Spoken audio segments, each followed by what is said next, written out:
Lepo pozdravljeni in dobrodošli v mojem knjižnem kotičku. Vas zanima, kako sta se dve ovčki po imenu Bibi in Maggie, nerazdružljivi prijateljici, nenehno kregali, se zmerjali in si solili pamet. Predlagam, da se udobno namestimo in prisluhnemo pravljici, nastali izpod peresa slovenske pisateljice Mojceje Podgoršek z naslovom Ti si krava, ti pa koza.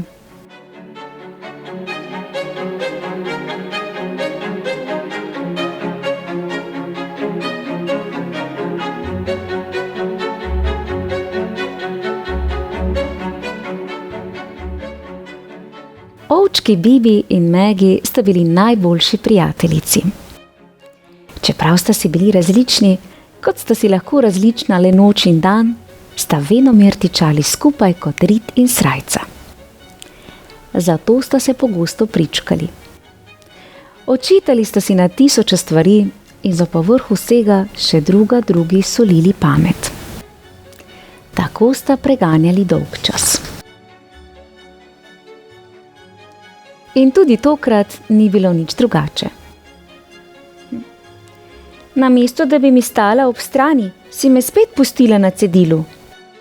Se je nad svojo prijateljico jezila Maggie, ki je za buško, ki je zrasla na glavi, krivila Bibi. Sama si kriva, se je branila Bibi. Dopovedovala sem ti, da se ovce pač ne spuščamo po toboganu, a ti, povsem gluha za moj nasvet, si rinila naravnost nesrečo. Ampak koza mi je rekla, da se mi ne more zgoditi nič hudega, je vztrajala Maggie. Koza vedno pristane na nogah, jo je spomnila Bibi. Tebi se pa to ne more zgoditi, je bila zraven še malce hudobna.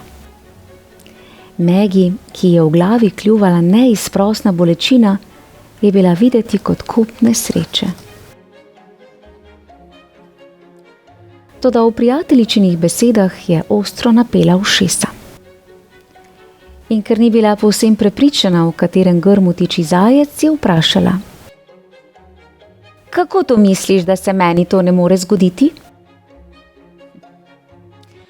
Koza je vendar vitka, ti si pa, roko na srce, precej obilna, je bila neusmiljena Bibi. Maggie se je ob teh besedah naježila dlaka in ni dosti manjkalo, da bi ji zavrela kri. Nisem debela, se je razjezila. Zaradi gostega kožuha sem samo videti takšna. Tudi prav, se je posmehovala Bibi. Torej se koza samo pretvarja, da je vitka. Maggie je zdaj še predobro vedela, kam pes taco moli. Ti sploh nisi moja prijateljica, je bruhnilo iz nje.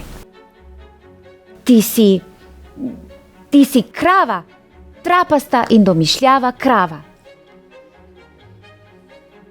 Zdaj je Bibi obnemela. A čeprav je ob teh besedah vzelo sapo, se je hitro znašla. Kajti svoji prijateljici že ni nameravala ostati dolžna.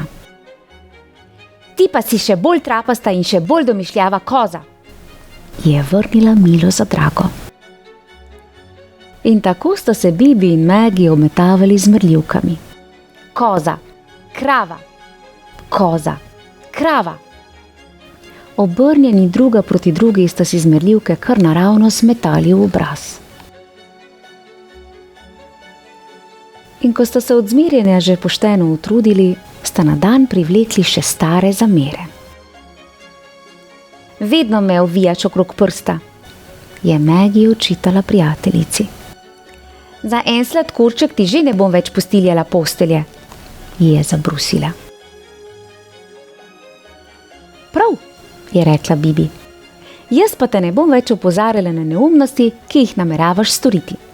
In figo mi je mar, če bo videti, kot da v glavi nimaš nič soli, je v osje gnezdo dregnila Bibi.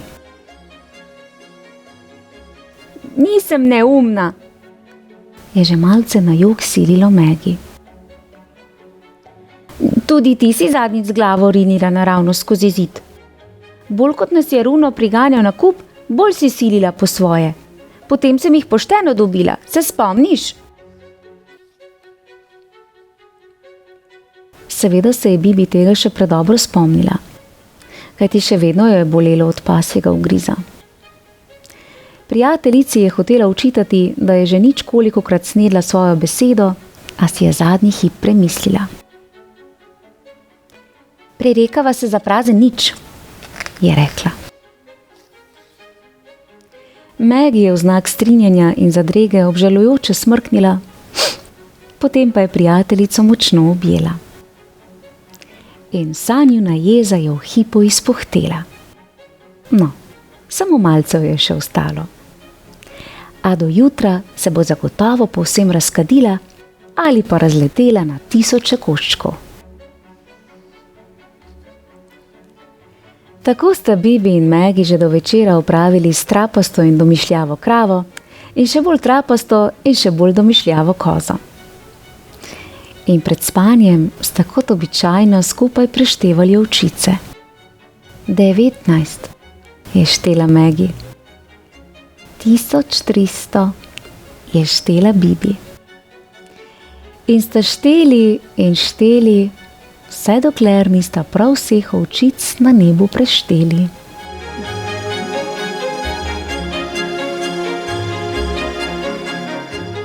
Ja, kako simpatični ovčki.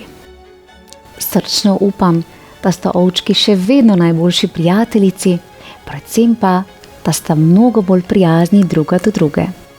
Simpatična pravljica, kaj ne? In na koncu slikanice si lahko preberete še ogromno metafor oziroma prenesenih pomenov besed, ki ste jih slišali v pravljici in jih tudi drugače uporabljamo v vsakdanjem življenju. Odlična ideja. V mojem knjižnem kotičku pa lahko prisluhnete še pravljici z naslovom Psička Ališa svetuje, ki je prav tako nastala izpod peresa slovenske pisateljice Mojceje Podgoršek. Prijazno vabljeni k poslušanju. Lepo se imejte, bodite prijazni drug do drugega. Pošiljam vam pravličen pozdravček v družbi dveh ovčk po imenu Bibi in Maggie. Čau, čau! No, sta pa res posrečeni.